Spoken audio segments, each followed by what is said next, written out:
actually split the cars opposite ways, and we'll go over here because this is all getting renovated at the same time. Very uneven ground, but I am going to flip this whole car over, or not whole car anymore, half car over, so I can work on the FG XR6 rear suspension.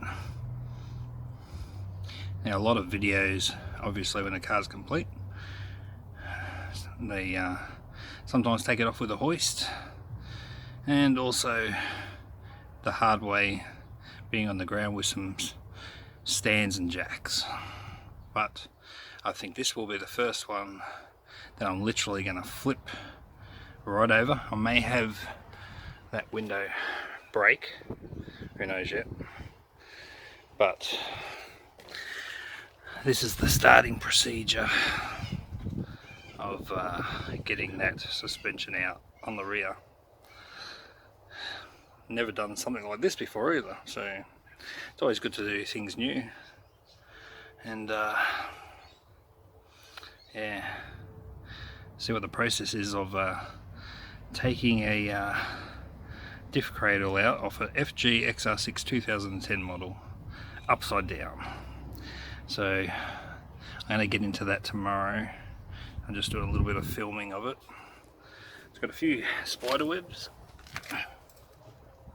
but she has got a good suspension. There's the Space Saver wheel, or the spare skinny wheel, original. And I wonder what the pink dots were there. That must have been something to do with what they did at the Viv. Didn't see that before, obviously. It'd be interesting to take this right on its belly and sorry, on its roof, and then see its belly. So you'll see what I see when this is done. Rear view, it is sticking on the muffler a little bit there, which is going to give it a little bit of a hesitation of flipping all the way over, but she's quite, considering the rear, it's quite that's really, the Diff Cradle is the most heaviest part that's keeping this with any sort of weight. But yeah, see all the dirt also behind where the bumper was. So again, I reckon this was in floodwaters, and that's where they ran into hard rocks which damaged the sump and hit the gearbox, and I reckon that's the reason this was viv'd in the first place.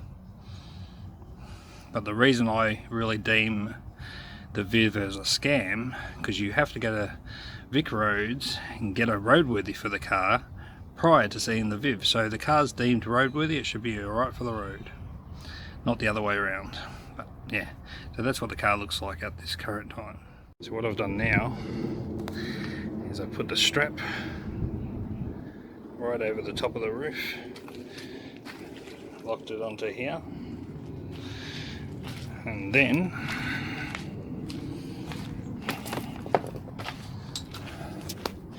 it's on one of the chassis holes with the extra non-cutting, hopefully, yellow protector for the strap in there. So as it lifts, I can tighten it up as it goes and secure it. But I'm going to stick another, just a tie down on that side so it evens out the load, because I do have my ute right there. Whew. Here's a car almost on its vertical.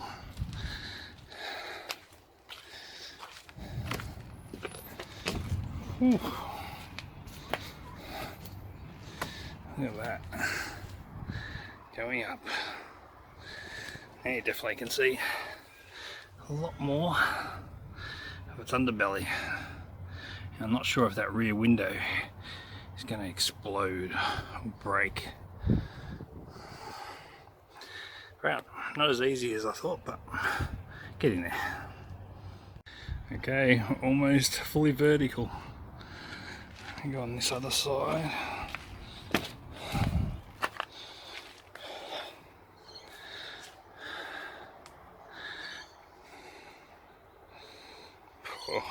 Okay, almost there. It is really getting there. Look at that.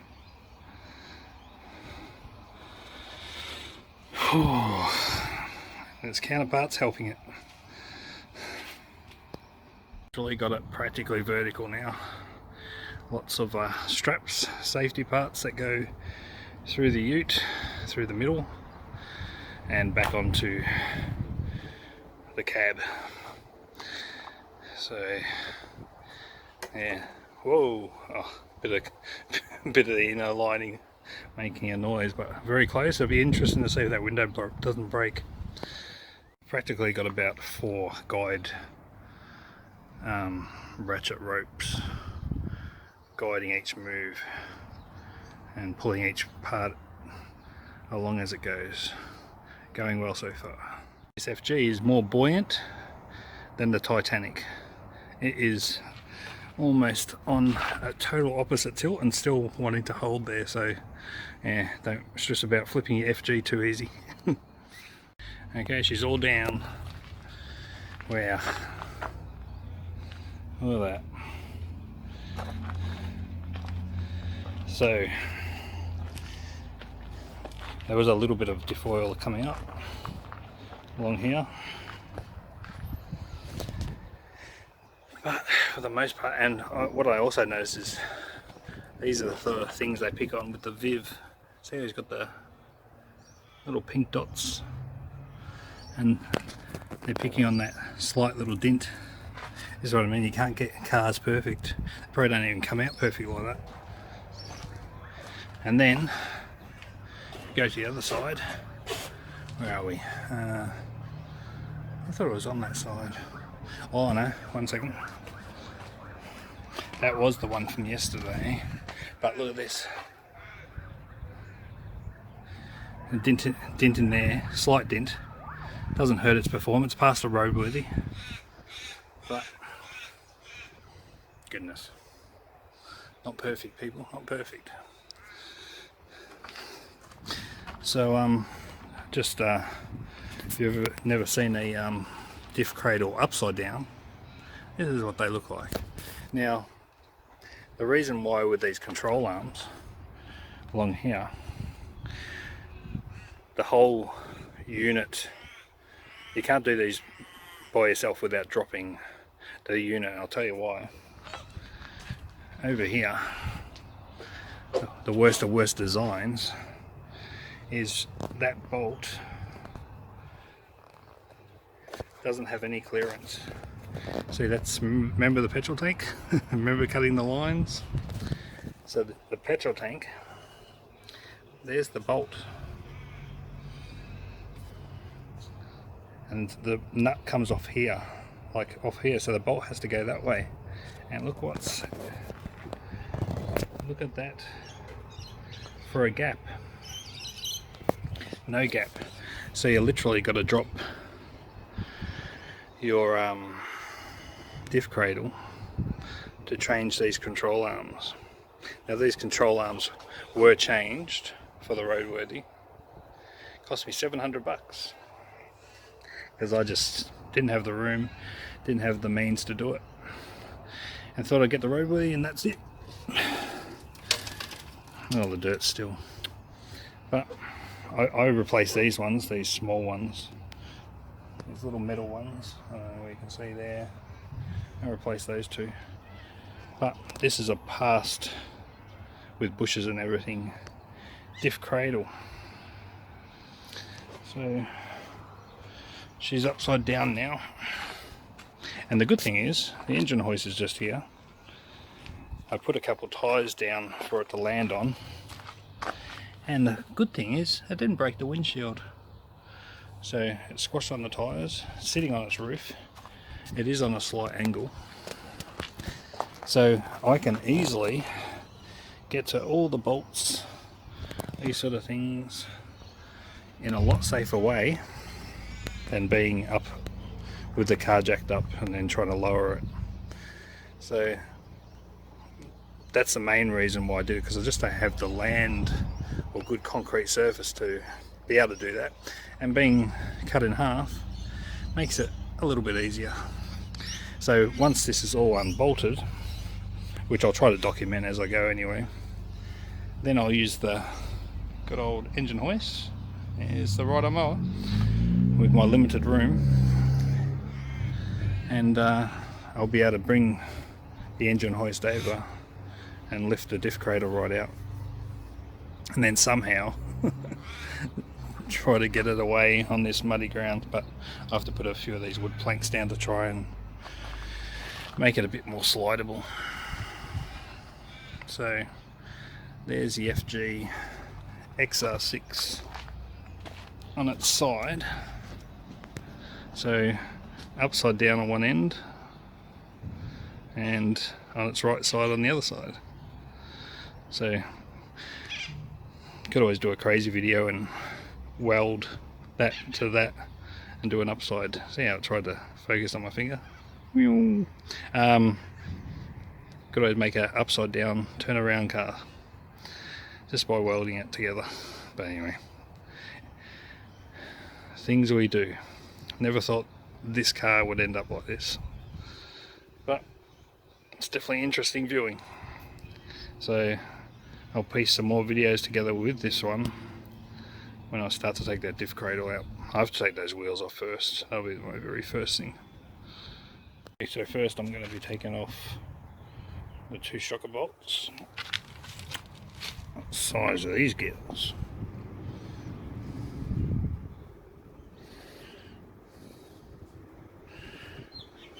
$16 millis. So I'm going to take those 2 off, that one on the other side, go from there.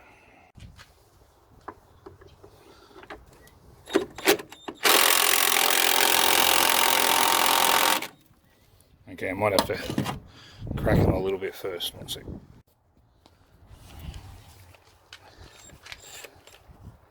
Okay, so I cracked those 2. They were on very tight, so I did both.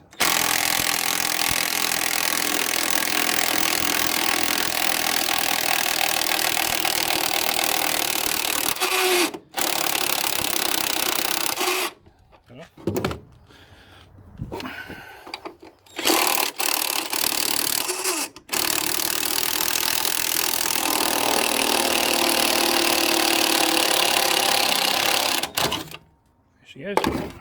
This one off.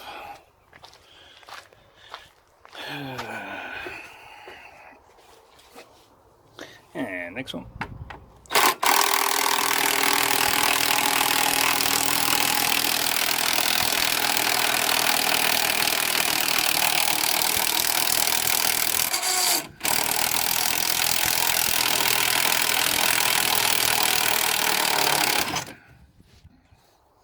They're under a bit of tension, aren't they? A little bit different to this being above rather than being underneath it.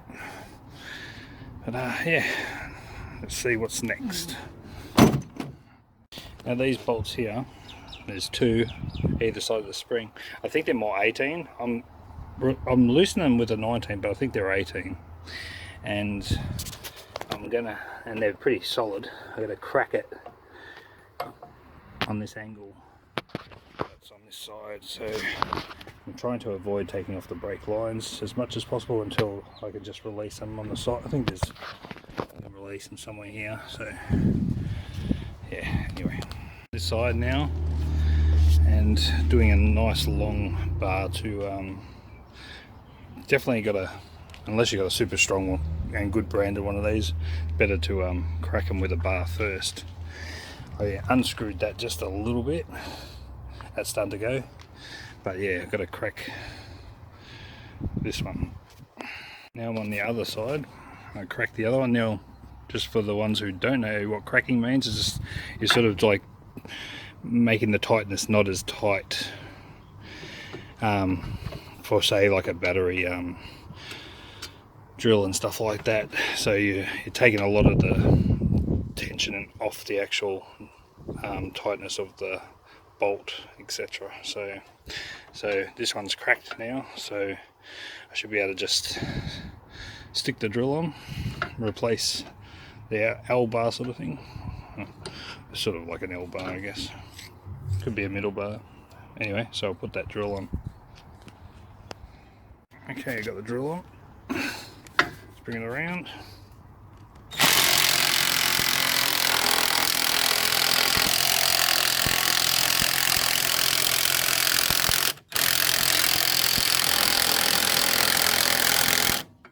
Might need just a little bit more cracking. It's started to turn a bit. Anyway, it's been on there for probably a long time and in muddy water. Okay, so I did a little bit more on hand ratchet. Let's try that now. There we go, she's nice and loose. Alright, get that off and then get onto that next one. Okay, so got that out. Got the other one out, which is just there. And remove the other two. Somewhere there. Where are we? Right there. Sticking up all by itself. Alright, so far we've got the 4 bolts out off the diff, the 2 on the shocker, so 1 on both sides. So the next one I want to attempt is this big mongrel one. There's one here, and one obviously on the opposing side, with all the dirt around it, of course, with this car. Alright, get onto those and see what sizes they are. Okay, I've cracked both of those. I can't find my 18mm. It feels just slightly not as tight on it, so I'm pretty confident they're 18mm, all 3 in a row. But I'm glad I'm not rounding any heads. I just can't be stuff going on the string in one socket at the moment.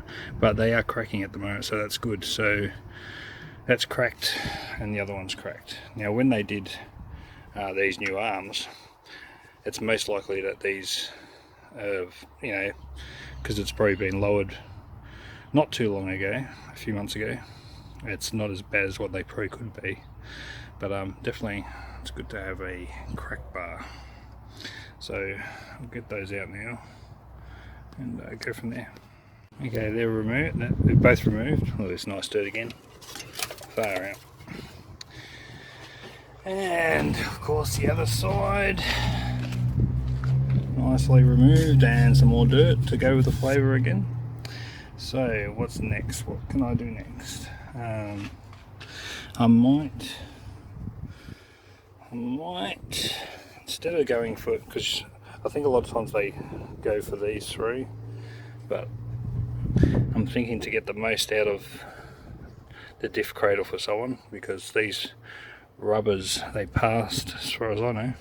I might, because the bolts are like directly there, so I might just take the 2 off there and then the other 2. But hence saying that, if you're under the car, you can just take these 3 off. A bit more in an awkward position, but there, that's the back of them, but they are doable. So yeah. Okay, again, these are most likely 18mm, both of them again, which is good. It's good to have a consistent size. I cracked all 4. Let's just see if this drill will take the remainder off. There we go. Yep, too easy. So I'll take all those 4 off and be back. Okay, next I'm going to take, these are sort of like an extra bracket just there near the petrol tank, or the petrol tank cover. They're 15mm, so there's one there and one there near the exhaust. I'll get those 2 off. Okay, nicely out. And next to all its dots, another one out. So that's those 2 out. I'm going to see what's left of. There's not much more, I don't think, to go, so I'm just going to have a little bit of a browse and see what's next. Okay, it looks like that rubber is onto this somehow, welded on, so I'll get the old small little what do you call this thing again? Yeah, that crowbar. Anyway, I'll get that rubber off. That'll be the next thing. Okay, so I've got that sort of pushed out the way, but I think the last one we got to go is that one, which is most likely also 18mm, but I'm using a 19 and still going, getting through them, so, but not recommended. But yeah, so most likely all these other bigger bolts are 18, so it's got to come off next. Okay, so I've got that. It's like probably one of the last bolts, I think. Take it out. Minus, I've got to check these brake lines, but I'm going to get this ready and hooked up with the belts to pull her out. Just looking here, these are most probably the lines for the ABS. So, okay, that comes out. Here comes one of the clicking connectors. There we go. So it looks to me like you push that lug at the back down and pull out, maybe. Yep, there we go. There's one of the ABS lines. Now, because I'm gonna this will go to someone else, I'm gonna cover that end just so it doesn't get any damage, with no dirt and stuff getting in there, and probably maybe cable tie that up like that, something like that, anyway. So I'll do that on the other one. Let's get around there. Oh, this one, I chopped from the inside, so that's another way you can do it, especially if not having the car anymore from the inside. You can just cut them like that and leave the plug in there. That'll probably protect it. I might actually yeah, just cut the two wires and then put the plug back on it rather than tape it up, and then that'll be safe. Okay, so I'll just cut it off on the other side like the other one, stuck it in, and then I'll just most likely cable tie that somewhere there, and so it just stays and not hangs everywhere. Okay, got the good old faithful engine hoist. It's hard on the bottom because the boot gets in the way with the legs, but it is starting to lift. It's a little bit on a funny angle at the moment, so just got to take the time and see where issues arise and fix them. Just as I was going up, one more thing we got to release is those handbrake cables, I think, handbrake lines, whatever you want to call them. Got to release those. Now, I'm going to get to this while I'm up here. Alright, I've got to work out how I've got to get those off. One sec. Okay, because I had previously cut this off, that just pretty much just pushed up, just knocked those two up and it came right out. So that was an easy peasy Japanese thing for me. So that's done. And after that, just releasing those and jacking up a little bit, the whole thing just slid onto the back of the tyre wall, or tyre well. That's the tyre well underneath where you put your spare in. So it's good always to have a good couple bits of timber, just so that I don't go back in like those long, where are we? Those long threads. So you want to get them out of there so it doesn't hold on. So, I might say, minus being a car in the wreckers, which is really the same thing what I'm doing, there's not many diff cradles that come out this way. So, hey, okay, so she's out. Good old XR6 diff cradle, complete. So it's good to look back under the car. It's definitely been in floodwaters. Look at the mud in this. Wow. I can see why my sensor for the exhaust sensor kept coming up because it's pretty stuffed inside that exhaust that keeps on giving it readings. So this is the only bolts that came out, minus that handbrake cable. So you got these 4, these 2 big ones, these 4, other 2 and 1. So altogether 4, 5, 6, 7, 8, 9, 10, 13 bolts holding it in, minus your handbrake cable and ABS and all that sort of stuff. That's it.